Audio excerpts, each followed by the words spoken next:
अस्सलाम वालेकुम दोस्तों and welcome back in this video.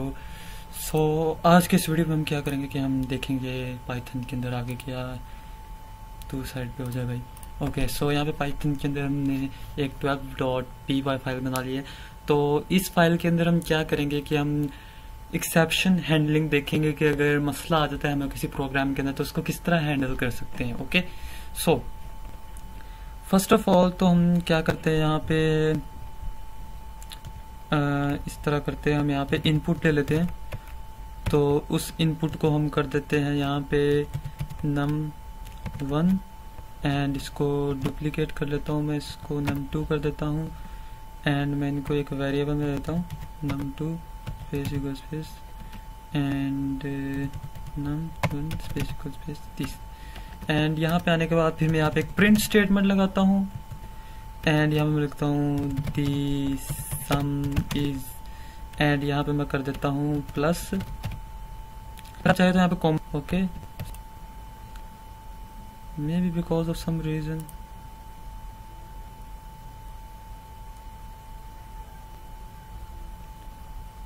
Okay, तो सारा कुछ एकदम स्लो सा हो गया सब कुछ। ओके, मेरी रिकॉर्डिंग चल रही है, पता नहीं क्यों स्लो हो गया था, मे बी वर्चुअल बॉक्स में यूज़ कर रहा हूँ इस वजह से। ओके, अब हम इसको रन करते हैं। मैं अगर यहाँ पे आने के बाद इसको रन करता हूँ एंड आप देखेंगे कि ये कुछ एरर देगा क्योंकि मैंने यहाँ पे अभी लिखा नहीं है। तो मैं यहाँ पे num1 plus num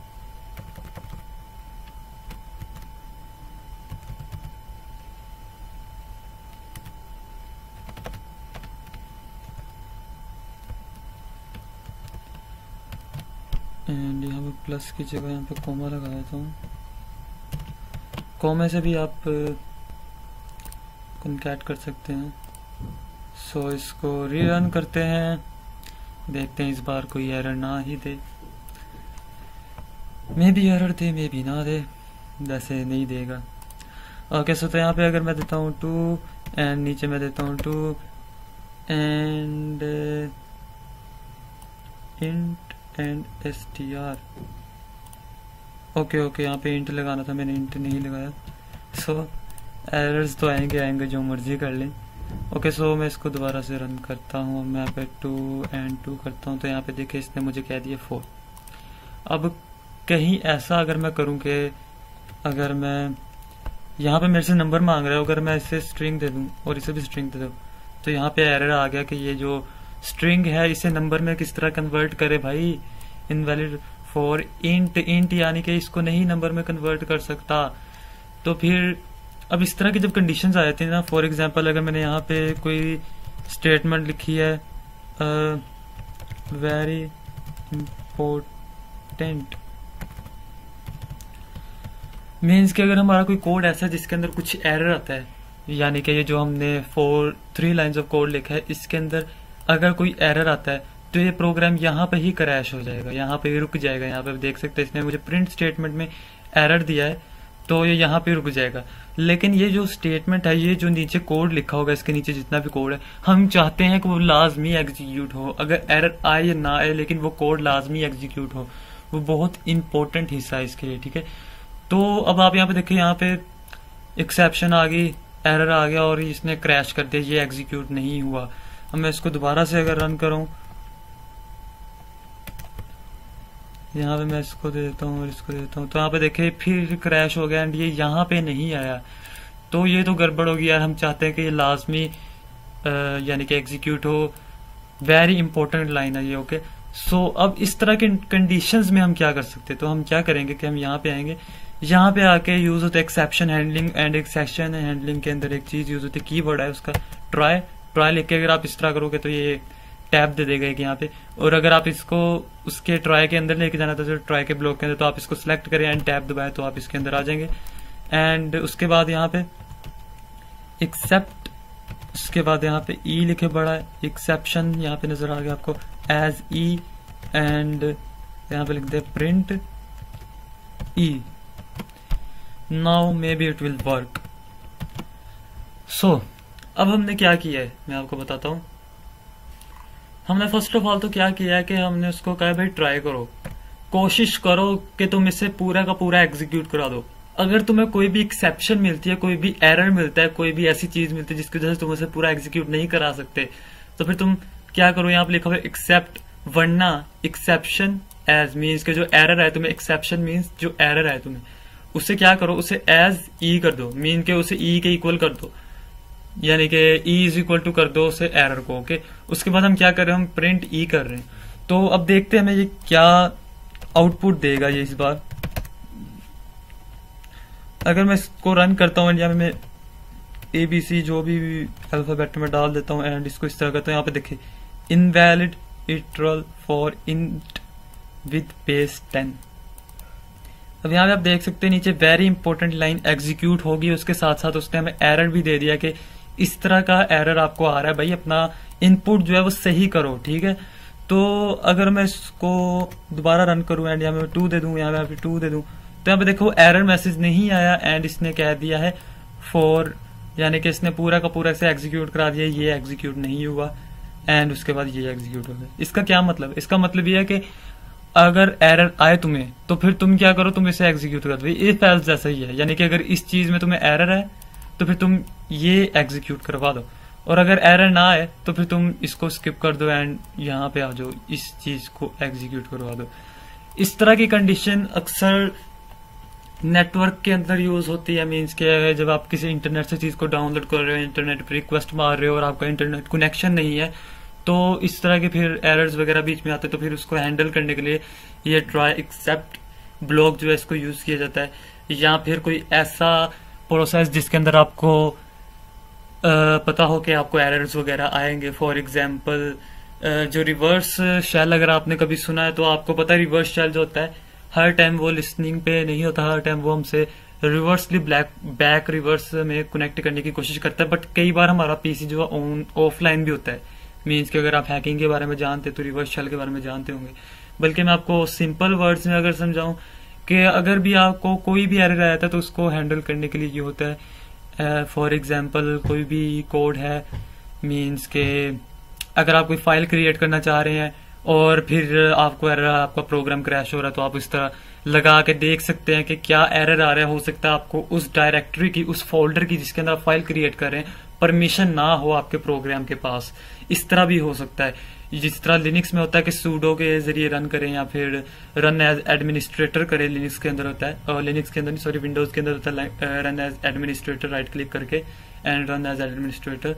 for example मैं आपको दिखाता हूँ, अगर मैं यहाँ पे राइट क्लिक करूँ एंड यहाँ पे देख सकते हैं रन एज एडमिनिस्ट्रेटर, इससे क्या होता है आपके पास एडमिनिस्ट्रेटर के प्रिविलेजेस आ जाती हैं। एंड लिनक्स के अंदर आपको सूडो का यूज करना पड़ता है, वो आप छोड़ दें। सो एक्सेप्शन हैंडलिंग इसलिए यूज होती है। एंड अगर मैं यहाँ पे लिखूं, कई बार आपको ऐसा होता है कि आपको जो एक्सेप्शन आती है वो प्रिंट नहीं हो पाती, कई बार ऐसा होता है। कई बार मैंने ऐसे कोड, जब मैं कोडिंग कर रहा होता हूँ तो कई बार ऐसी एक्सेप्शन आती है जिसको मैं अगर ऐसे हैंडल करने की कोशिश करूँ तो वो हैंडल नहीं होती, वो एक्सेप्शन यहाँ पे भी एक्सेप्शन दे देती है, प्रिंट स्टेटमेंट में भी एक्सेप्शन दे देती है। एक्चुअली में होता क्या है, को जो एक्सेप्शन आती है हमारे पास वो बाइनरी फॉर्म में होती है। मीन्स के मैं सॉकेट प्रोग्रामिंग जब कर रहा होता हूँ नेटवर्किंग के अंदर, तो वहां पे जो एक्सेप्शन हमें आती है वो बाइनरी फॉर्मेट के अंदर होती है, मीन्स के स्ट्रिंग नहीं होती वो। अभी जो हमें एक्सेप्शन आई वो स्ट्रिंग है, लेकिन जो मुझे बाइनरी फॉर्म में, मीन्स के बाइनरी फॉर्म क्या दिया, बाइट्स में जो आती है मुझे एक्सेप्शन, यानी कि सॉकेट प्रोग्रामिंग के अंदर जितने भी होते हैं तो आपको डाटा जो है बाइट्स में फ्लो करना पड़ता है सॉकेट्स के दरमियान, कनेक्शंस के दरमियान। तो कई बार ऐसा होता है कि उसमें एक्सेप्शन आ जाता है, कोई एरर आ जाता है मुझे, प्रोग्राम क्रैश हो जाता है। तो मैंने वहां पे क्या किया, मैंने इस तरह इसको लिखा कोड को, एंड यहाँ पे अपना कोड लिखा जहाँ पे क्रैश हो रहा था, एंड यहाँ पे इस तरह लिखा, मुझे लगा मुझे पता लग जाएगा कि एरर कहाँ पे आ रहा है। तो मैंने इसको रन किया तो यहाँ पे एरर आया, वो यहाँ पे आया, यहाँ पे आने के बाद यहाँ पे भी एरर आ गया और वो क्रैश हो गया। तो मैं परेशान हो गया कि यार ये क्या हुआ। मैंने तो सोचा था कि मुझे एरर फिक्स करने के लिए कोई क्लू मिल जाएगा, एंड यहाँ पे तो एक नया ही एरर आ गया कि ये प्रिंट स्टेटमेंट में भी एरर आ गया है। तो फिर तब मैंने क्या किया, तब मैंने सोचा मैं भी यहाँ पे कोई पिछली मेरी वीडियो जो थी वो कंप्लीट नहीं थी हुई, तो मैं इसको, वो एक्चुअली में मेरा बैंडी कैंप जो अनरजिस्टर हो गया, मैंने तो उससे वैसे रजिस्टर किया हुआ था, तो मैं इसको पहले जैसा कर देता हूँ। तो मैं इनको वीडियोस को जो है वो आपस में ज्वाइन कर दूंगा एंड फिर सही से आपको वीडियो मिल जाएगी। ओके, सो हम यहाँ पे थे पिछली वीडियो में। तो यहाँ पे आप देख सकते हैं कि यहाँ पे इसने एक और एरर शो किया था मुझे। मैं आपको बता रहा था कि वो कैसे इसने एरर शो किया था। मैं यहाँ पे एरर, अब मैं ये क्या कर रहा हूँ कि मैं ये देख रहा हूँ कि जो मुझे एरर आ रहा है तो मैं उसे सही से देख सकूँ, इसलिए मैंने यहाँ पे एरर लिख दिया एंड यहाँ पे मैंने एक प्लस डाल दिया एंड यहाँ मैंने ई डाल दिया। तो अब अगर मैं इसे रन करूँ, आपको क्या लगता है ये सही से रन होगा? मुझे नहीं लगता। देखिए इसने 2 एक्सेप्शन दिए हैं। अब यहाँ पे आ रहा है during handling of the above exception and other exception occurred. तो ये आ गई दूसरी एक्सेप्शन, और यहाँ पे है वैल्यू एरर को आप str के साथ कॉन्कैट नहीं कर सकते, ये वैल्यू एरर है।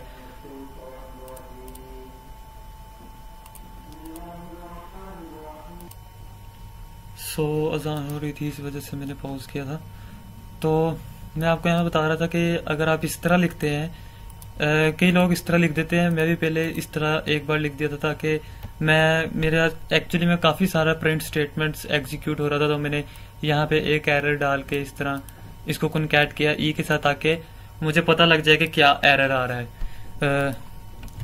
तो मैंने इस तरह के, मैंने आपको अभी दिखाया, बल्कि मैं दोबारा से दिखा देता हूँ आपको कि जब मैंने इस तरह किया तो आप देख सकते हैं मेरी ऊपर वाली एक्सेप्शन तो हैंडल नहीं हुई, उसके साथ साथ मुझे एक और एक्सेप्शन आ गया मेरे एक्सेप्शन हैंडलर के अंदर। तो ये इसलिए हुआ क्योंकि जो एक्सेप्शन हैंडलर आपको वैल्यू देता है ना, वो एक एरर वैल्यू होती है, एक वैल्यू एरर होती है, ठीक है। तो उसको आप स्ट्रिंग के साथ कॉन्कैट नहीं कर सकते, बट अगर आप करना चाहते हैं तो आप यहाँ पे str लिख के इसे टाइप कास्ट कर सकते हैं, जो कि मैंने आपको पिछली वीडियोस में बताया था कि कैसे टाइप कास्टिंग करते हैं। सो अगर अब मैं इसे रन करूंगा तो ये एरर नहीं देगा मुझे। तो अगर मैं इस तरह करूँ एंड इस तरह को, यहाँ पे आप देख सकते हैं इसने एक्सेप्शन को प्रॉपरली हैंडल कर लिया। अब ये मुझे एरर नहीं दे रहा, मैंने यहाँ पे कॉन्कैट किया हुआ तो यहाँ पे मुझे दिखा रहा है एरर जो है वो ये है। तो कई बार लोग मैंने एक बार मैं सॉकेट प्रोग्रामिंग वगैरह करा था, तब इसने मुझे यहाँ पे एरर दिया था। तो मैंने यहाँ पे एरर जो है मुझे सही से पता लग जाए कौन सा एरर है, तो काफी सारे प्रिंट स्टेटमेंट थी, तो मैंने वहां पे एरर कीवर्ड यहाँ पे इस तरह एरर लिख के स्ट्रिंग के अंदर उसको प्लस कर दिए थे ई के साथ। बट उसने फिर मुझे एक और एरर दे दिया, एरर की बजाय एक और एरर दे दिया, एरर को फिक्स करने के बजाय एक और एरर आ गया, एरर के ऊपर एरर, एरर के ऊपर एरर। तो फिर मैंने यहाँ पे इसको str में कन्वर्ट किया, फिर वो एरर फिक्स हो गया था। एंड उसके अलावा एक और बात मैं बताना चाहूंगा, यहाँ पे मैं एरर भी लिख सकता हूँ, यहाँ पे जो आप चाहे आप लिख सकते हैं, ये एक वेरिएबल है।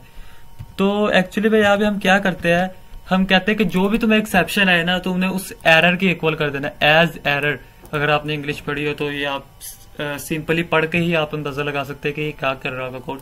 एक्सेप्शन को एरर के इक्वल कर दो, ठीक है। तो यहाँ पे एरर के इक्वल कर दिया इसने, और आप यहाँ पे जो भी लिखोगे तो वो उसके इक्वल कर देगा। बट मैंने आपको बताया कि वेरिएबल डिक्लेरेशन के बारे में, कि वेरिएबल को किस तरह डिक्लेयर कर सकते हैं। अगर आप यहाँ पे 1 रखोगे तो ये एरर देगा, यहाँ पे भी एरर देगा। ओके, अगर मैं यहाँ पे 1 कर दूं